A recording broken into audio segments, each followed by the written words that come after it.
তুমি কি ভাবছো আমি কষ্ট পাচ্ছি? এই যে তুমি ফোন করো না, মেসেজ করো না, কি ভাবছো আমি তোমার জন্য অপেক্ষা করে বসে থাকি? একদমই না। এই যে তুমি প্রতিদিন সকালে অনলাইনে থাকো, কি ভাবছো আমি লক্ষ্য করি? একদমই না।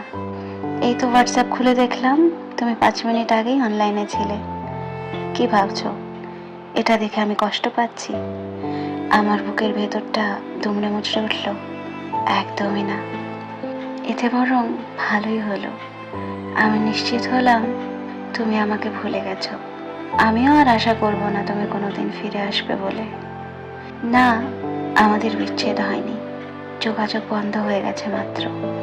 তুমি আমাকে কোথাও থেকে ব্লক করনি, তুমি আমার থেকে মুক্তি চেয়েছিলে, সেটা আমাকে বলতে পারোনি। হঠাৎ তুমি যোগাযোগ বন্ধ করে দিলে। আমি বুঝলাম যে যাবার সে চলেই যাবে, তাই বেঁধে রাখার চেষ্টা করিনি। কারণ আমার ছিলে না তুমি কোনোদিনই। তোমাকে ভুলে যাওয়ার শক্তি আমার নেই। তুমি টের পেয়েছিলে, তুমি ভালো করেই জানতে তোমাকে ছাড়া অন্য কারোর কথা আমি ভাবতেই পারি না। তুমি খুব ভালোভাবেই বুঝে গিয়েছিলে তোমাকে ছাড়া আমার বেঁচে থাকা দায়। তোমাকে ছেড়ে দেওয়ার শক্তি আমার নেই, তাই তুমি দিনের পর দিন অবহেলা করতে শুরু করলে। আমি যত আঁকড়ে ধরে রাখার চেষ্টা করলাম, তুমি তত অবহেলা বাড়িয়ে দিলে, মানসিকভাবে কষ্ট দিতে শুরু করলে। তোমাকে ছাড়া থাকতে পারবো না বলে সম্পর্কটা বাঁচাতে দিনের পর দিন অবহেলা, তুচ্ছ-তাচ্ছিল্য, মানসিক যন্ত্রণা সব নীরবে সহ্য করে নিয়েছিলাম। কিন্তু না, এত কিছুতেও তোমার আশ মিটল না। তুমি বারবার আমাকে ভেঙে চুরে একাকার করার পর আর আমার খবর নিতে না। আমার কষ্টটুকু জানার প্রয়োজন তোমার কোনো দিন মনে হয়নি। আমার দিন কাটে অপেক্ষায়, আর রাত কাটে অশ্রুসিক্ত নয়নে।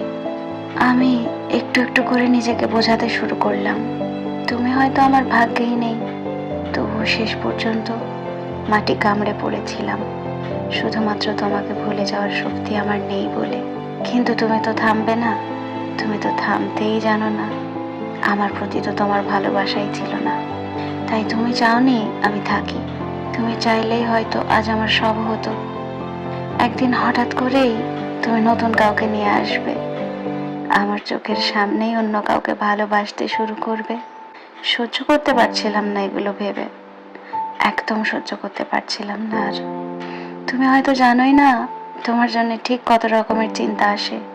তুমি ঠিক মতো আছো কিনা, তুমি খেয়েছো কিনা, তোমার কোনো চিন্তা আছে কিনা, তুমি কি করছো না করছো, সব কিছু নিয়ে একাই ভেবে আজ আমি মানসিক রোগীতে পরিণত হচ্ছি।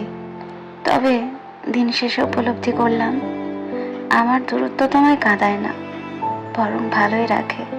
তুমি আর 5জন বন্ধুদের নিয়ে খুব খুশিতেই থাকো। আমার কমতি তোমার অনুভব হয় না, হওয়ার কথাও না। মাঝে মাঝে ভাবি, আর 5জন তোমার কাছে যতটা দামি, তার কি এক অংশও আমায় দেওয়া যেত না? তোমায় পাওয়ার আশায় আশায় দিনগুলো শেষ হতো। এই বুঝি তুমি ডাকবে কাছে, বের করে কোনো ছুতো। পরিণতিটুকু এমন হলো, শুধু কষ্টই আমার ভাগে। তুমি আমার অনেক কাছের, তাও কেন অনেক দূরের লাগে। তোমায় ঘিরে না জানি কত স্বপ্নই আমি বুনতাম, তোমায় একবার পেয়ে গেলে মাথার মুকুট করেই রাখতাম। কিন্তু আফসোস, তুমি আমায় কোনোদিন বুঝতে পারলে না।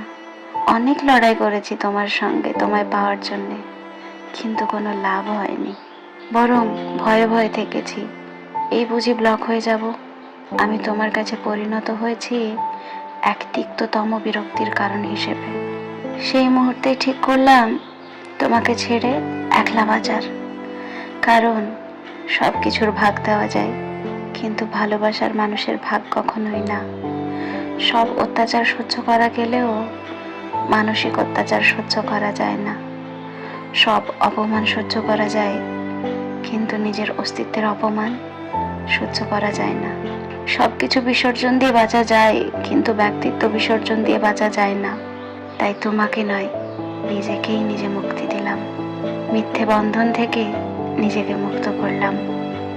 তোমাকে ভুলে যাওয়ার শক্তি তো আমার নেই, তাই অনুভূতিটাকেই ভুলে গেলাম।